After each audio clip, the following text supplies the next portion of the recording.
23 2 இரட்டை இலையை குறிக்கும். அதுல இருக்கிற 3 புரட்சி தலைவர் எம்ஜிஆர் 3 எழுத்து, புரட்சி தலைவி அம்மா 3 எழுத்து, அண்ணன் இபிஎஸ் 3 எழுத்து, தலைவர் ஏசிஎஸ் 3 எழுத்து, என்டிஏ 3 எழுத்து. இதுக்கு சிகரமா வரப்போற வெற்றி 3 எழுத்து. சென்னையிலிருந்து நான் கிளம்பும் போது என்கிட்ட கேட்டாங்க, எதிர்கட்சி வேட்பாளர் தான் வந்து எம்எல்ஏவா இருக்காரு, அதுவும் இல்லாம இந்த டேர்ம்ல வந்து மினிஸ்டரா இருக்காரு, ரொம்ப பெரிய குடும்பத்தை சேர்ந்தவர், கட்சியோட தலைமை குடும்பத்துக்கு மிகுந்த நெருக்கமானவர், இவரெல்லாம் ஜெயிக்க முடியுமா அப்படின்னு கேட்டாங்க. நான் பதில் சொல்றேன்னு சொன்னேன். இப்ப உங்களெல்லாம் பார்க்கும் போது எனக்கு ஒரு மிகப்பெரிய தைரியம் வந்து இருக்கு. அந்த கேள்விக்கான பதில் வந்து இப்பதான் தெரியுது. ஜெயிக்கவே முடியாதுங்கிறதுக்கு அவர் என்ன புரட்சி தலைவர் எம்ஜிஆரா, பிடிஆர் தானே? நம்ம கையில உள்ள சேர்த்து கைத்தோம். திமுக ஒன்றும் பெரிய அசைக்க முடியாத விஷயமே இல்லை.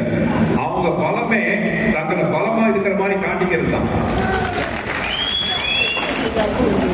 அப்படி அவங்க அவ்வளவு பலமா இருந்தா எதுக்கு 24 கட்சி கூட்டணி தேவை?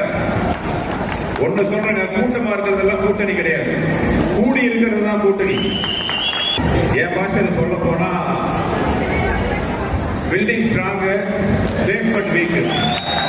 என் பர்சனல் டைலாக் போட்டு எனக்கு வாழ்க்கையிலே சிரிப்பா இருக்குது. 2015 ஸ்மார்ட் சிட்டிங்கிற ஒரு ஸ்கீம் வந்துச்சு. இந்தியாவின் தலை சேர்ந்த 100 நகரங்களை முன்னேற்றத்துக்காக மத்திய அரசால் கொண்டு வரப்பட்ட ஒரு ஸ்கீம். அந்த ஸ்கீம்ல மதுரையை இடம்பெற்றுச்சு. மதுரைக்கு ஸ்பெஷல் அந்தஸ்து.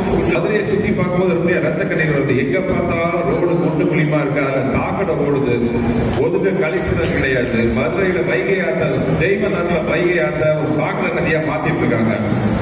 கார்பரேஷன் ஊழல் பாத்தீங்கன்னா அடே கப்பா 200 கோடிங்கிறாங்க. ஆனா ஒரு விஷயம் மட்டும் நான் ஒத்துக்க மாட்டேன், திமுக 200 கோடிக்கு ஊழல் பண்ணாங்கிறத நான் ஒத்துக்கவே முடியல. ஏன்னா அவங்க 200 கோடி ஊழல் பண்றவங்களாம் சின்ன லெவலில் பண்ண மாட்டாங்க, இது ஆயிரக்கணக்கான கோடி. ஒரு பெரிய ரோட்ல போயிட்டு இருக்கும்போது 2 பேரை பார்த்தாரோம். ஒருத்தன் 3 அடிக்கு கேப் விட்டு குழியை நோண்டிட்டு இருக்கான். அவனுக்கு பின்னாடி வரவன் அந்த வெட்ட குழியை மூடிட்டு இருக்கான். பெரியவருக்கு ஒன்றும் புரியல, என்னப்பா அவன் குழியை வெட்டுறான், நீ பின்னாடியே போய் மூடிட்டு இருக்க, என்ன விஷயம்?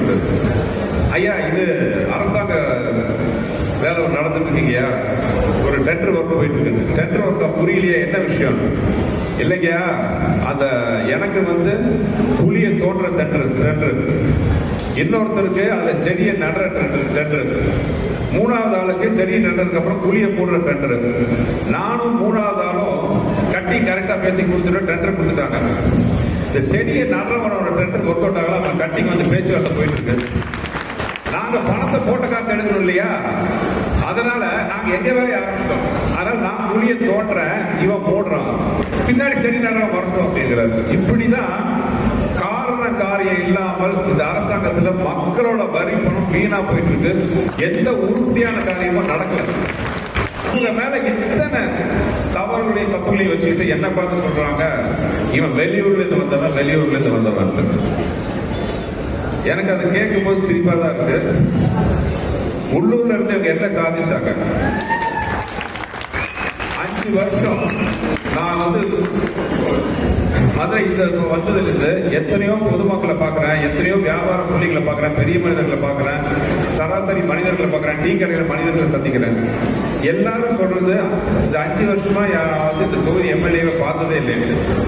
நம்ம எல்லாம் ஒன்னா கூடி நின்று இந்த வெற்றியை பெற்று தந்தா என்ன பார்த்து எங்கிருந்தோ வந்தா நம்ம சொல்ற வாயிலிருந்தெல்லாம் எங்கிருந்தா வந்தான்னு சொல்ற அளவுக்கு நான் கண்டிப்பா வேலை செஞ்சு உங்களை எல்லாத்துக்கும் பெருமைப்படுத்தி நான் வந்து வாக்கு கொடுக்குறேன்.